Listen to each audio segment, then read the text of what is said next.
Hey, brand builder, Rory Vaden here. Thank you so much for taking the time to check out this interview. As always, it's our honor to provide it to you for free. And wanted to let you know there's no big sales pitch or anything coming at the end. However, if you are someone who is looking to build and monetize your personal brand, we would love to talk to you and get to know you a little bit and hear about some of your dreams and visions and share with you a little bit about what we're up to see if we might be a fit. So if you're interested in a free strategy call with someone from our team, we would love to hear from you. You can do that at brandbuildersgroup.com/podcall, brandbuildersgroup.com/podcall. We hope to talk to you soon. And we are here, Influential Personal Brand Podcast Recap. I love it when AJ's here. Life is better when wifey is here. She, of course, is our CEO extraordinaire, and we are breaking down the interview with Craig Valentine, which was a blast from the past for me, someone who had a major shaping on my life and career early on. And so anyways, this was a chance that AJ got to listen into our interview, and we're gonna share with you our top 3 takeaways each. And babe, why don't you go first? Okay. So formal on these podcast recaps, babe, wifey. So formal and professional are we. So my first one is actually something he said in the very beginning, which I then thought it was hilarious that he then talked about it later on. And he said this comment in the beginning. He said, what I realized really early on is that it's not good enough to get ready. You have to stay ready. And then he used that exact same thing like 5 minutes later when talking about creating statements that people don't just remember, that they can repeat. So my first 2 takeaways are kind of like a combo deal. And the first one is this concept of getting ready versus staying ready. And I think this is really, really important for the audience that we really want to serve, because when you think about storytelling, it is not about just telling stories in a keynote. And that's so much of what people prepare for. It's like, I have to think about these stories for a book that I'm writing or a course I'm creating or a keynote. And those are very singular activities. And it's like, well, what about the stories that you tell in everyday interviews or your content creation on social media or a podcast or TV or radio or whatever?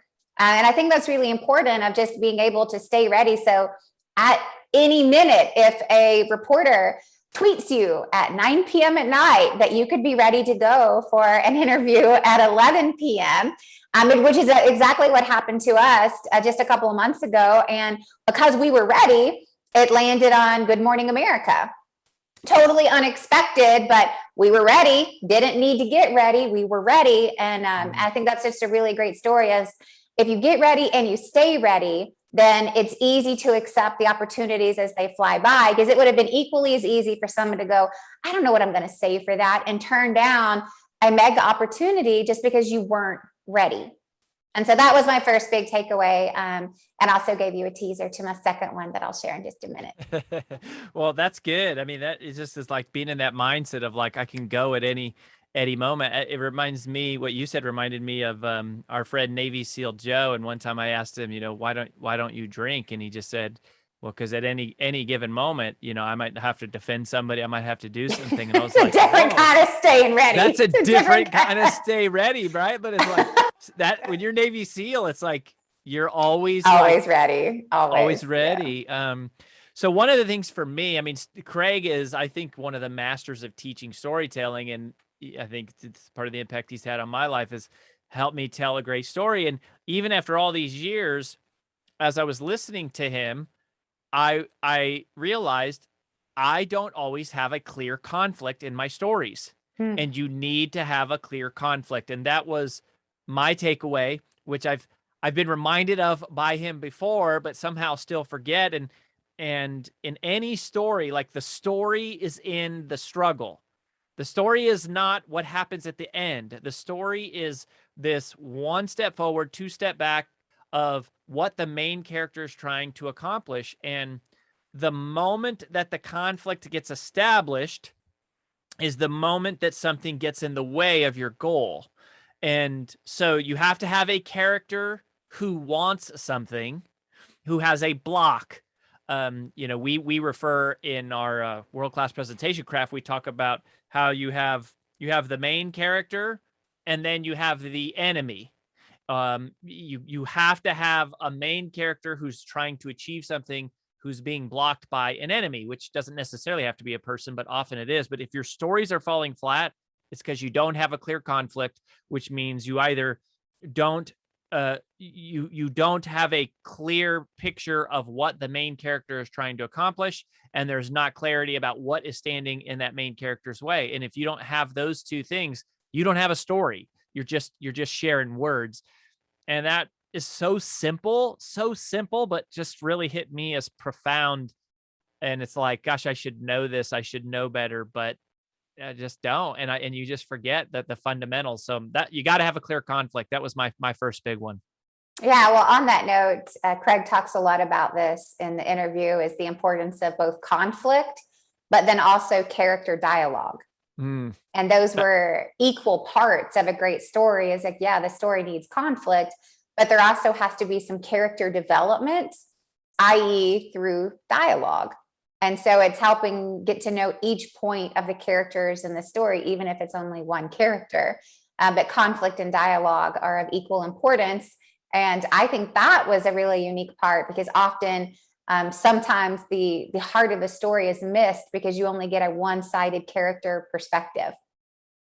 Yeah. And so was that your second takeaway? Was no, dialogue? Sorry, oh, no. That was a side tangent. Well, let me, since you went there, I'll just do my second one, because that was my second one, was that dialogue was my big second takeaway, because of exactly what you said. Is you flesh out the characters, you get to know them by knowing what they're thinking and what they're saying to each other, which again, you don't always think about. So anyways, that was my second one. I did two in a row. Okay, back to you.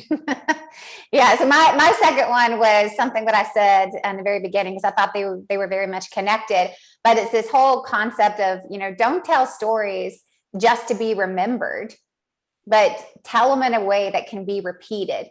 So it's creating statements, little taglines, but easily remembered, but also easily repeated statements that actually carry through conversations. And that's a huge part of brand recognition. It's that people don't just remember that, you talk about, overcoming self-doubt, or you talk about, in our case, personal branding, but it's like, we've got these statements that are a defining part of our personal brand. And it's easy for people to repeat them because they're catchy. They're easy to remember, but they're also easily repeated.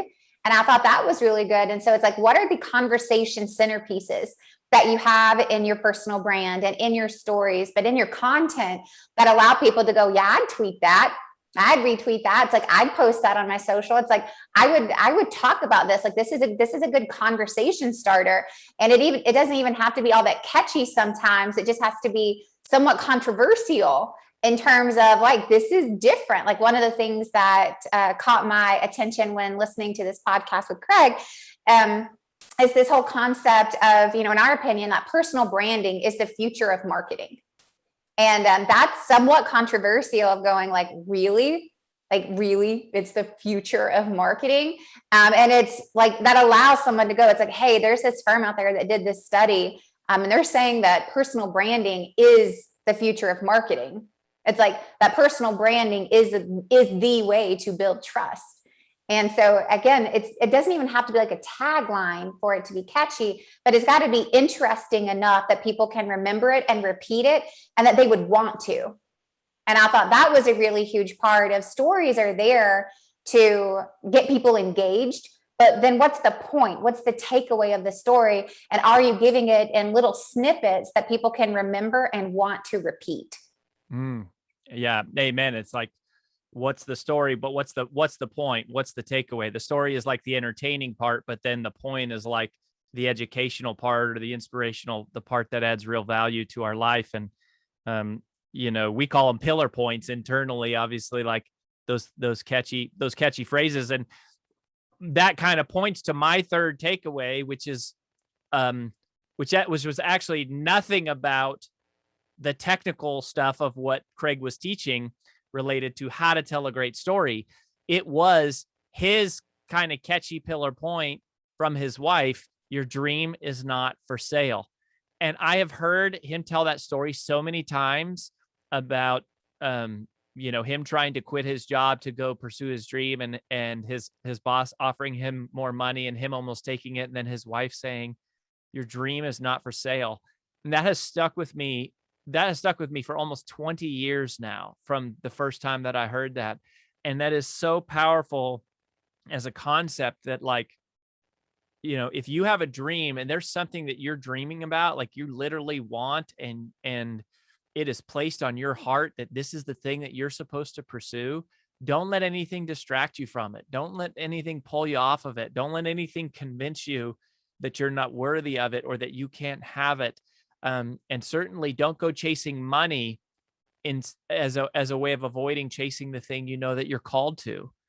And even though that wasn't a technique that he was there to teach, he's teaching us secrets of storytelling, to hear that story just recounted over and over is just such a powerful reminder for me in my own life, to just go, yeah, your dream is there for a reason. Your dream is there because you're supposed to pursue it. You're supposed to move in that direction. There's other people that you inspire by doing it. There's other people that you help by chasing after it.